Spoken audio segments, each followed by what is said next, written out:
Posachedwa tikupasirani ndandanda wa nkhani ya Daud Chikwanje amene ali MP komanso ndi governor wa chipani cha DPP kummawa. Iwowa padakali pano ali m'manja mwa polisi makamaka powaganizira kuti amayankhula zinthu zina zimene zitha kusesa zipolowe Malawi muno. Iwowa kudera kwawo adapanga video imene amayankhula kumanena kuti amene atapezeke kapena kuti ataone kapena kuti ovala mayala olemba kapena kuti ojambula pa mtimapa chipani cha MCP ameneyo akuyenera kuti awotchedwe.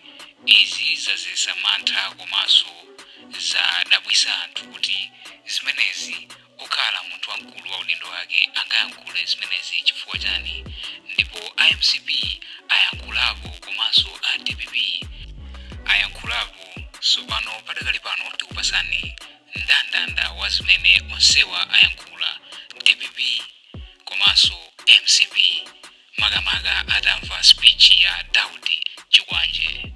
Takhalani pompo komanso tiwerenga makomenti awiri atatu pa nkhani yomwe.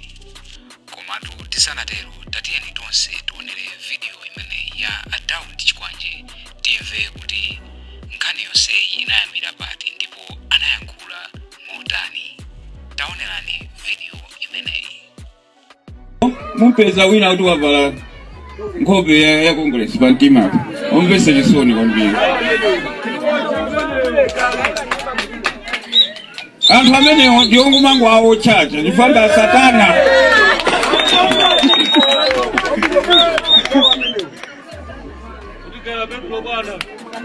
Kale kusanama kuno kunali anyamata ovuta achina awali.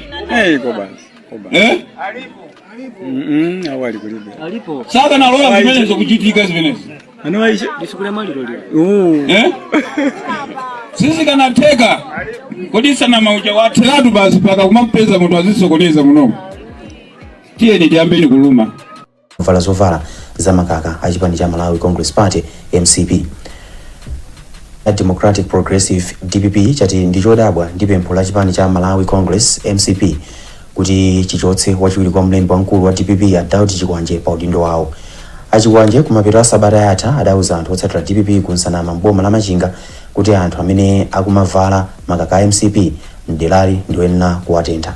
Koma poyankhapo pa pempho la MCP kuti achotse Chikwanje, mneneri wa DPP ya Shadrack Namalomba anati ndiwodabwa ndi pempholi. Taonga Sabola akufotokoza. Polankhula ndi olemba nkhani mu mzinda wa Lilongwe lolemba kummawa, mlembi wamkulu wa chipani cha Malawi Congress Richard Mwendo Banda ati zimene adayankhula wachiwiri kwa mlembi wamkulu wa chipani cha DPP ya Daud Chikwanje ndizochititsa mantha ndipo zitha kuyambitsa chisokonezo m'dziko. Iwo apempha chipani cha DPP kuti chichotse pa udindo a Chikwanje ngati wachiwiri kwa mlembi wamkulu wa chipanichi komanso gavanala wa chipanichi mchigawo cha kummawa. Tufuna timve kuti mwachotsa Chikwanje pa usekretary general, mwachotsa Chikwanje pa regional governor. Koma pothirirapo ndemanga pa nkhani chipani cha DPP kudzera mwa mneneri wake Shadrack Namalomba ati chipani chawo chamva zimene ayankhula Chikwanje komanso zimene chanena chipani cha Malawi Congress.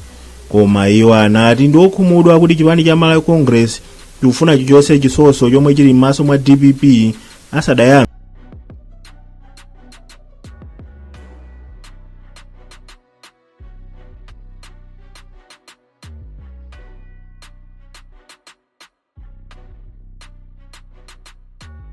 kuchotsa chisoso chomwe chili m'maso mwawo.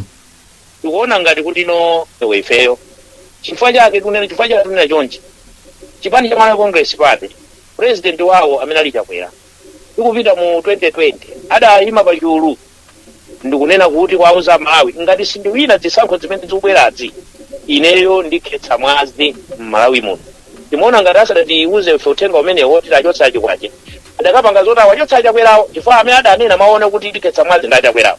Pa nkhani yokhudza zipolowe zomwe zidachitika kumayambiro wa chaka chino zomwe ena otsatira chipani cha DPP adamenyedwa pa Mbowe mu mzinda wa Lilongwe, Mwendo Banda ati izi a DPP adachita kuchita mwaokha.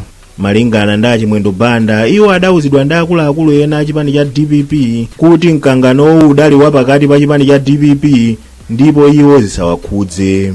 Ndifuna ndiapemphe apolisi ngati muli ni mayina amene mmakayikira akumbowe katengeni kagwireni. Iyonso ndi nkhani ya Daud Chikwanje imene padakali pano ili mkamwa ndipo IMCP akupempha achipani cha DPP kuti atengepo action makamaka pa zimene anayankhula mtsogoleri wawo komanso MP amene anayankhula zinthu zokuti sizinawasangalatse ndipo a DPP nawo akuti chimozimozi imene akukambira za bambo Daud Chikwanje komanso nawo aunikire ku chipani chawo cha MCP kuti zinthu ngati ziso samachitike pakuti president wa dziko lino nthawi imeneyo akuti adayankhula kuti akhesa mwazi ndi kuti nkhani isi kufanana si chimozimozi imene ayankhulira Daud. So nkhani imeneyi ndithu ili mkamwa padakali pano tikufuna tikuonetseni ena mwa makomenti amene anthu ena akomentapo atamva kuti abambo Daud Chikwanje padakali pano agwidwa ndi apolisi ndipo akufuna awafunse ziwiri zitatu makamaka pa statement yawo imene adachita yokhuza kulakwira yolo yongoganizira kuti atha kulakwira ena mwa osatira chipani cha MCP. So padakali pano tione makomenti a anthu ena apa Facebook.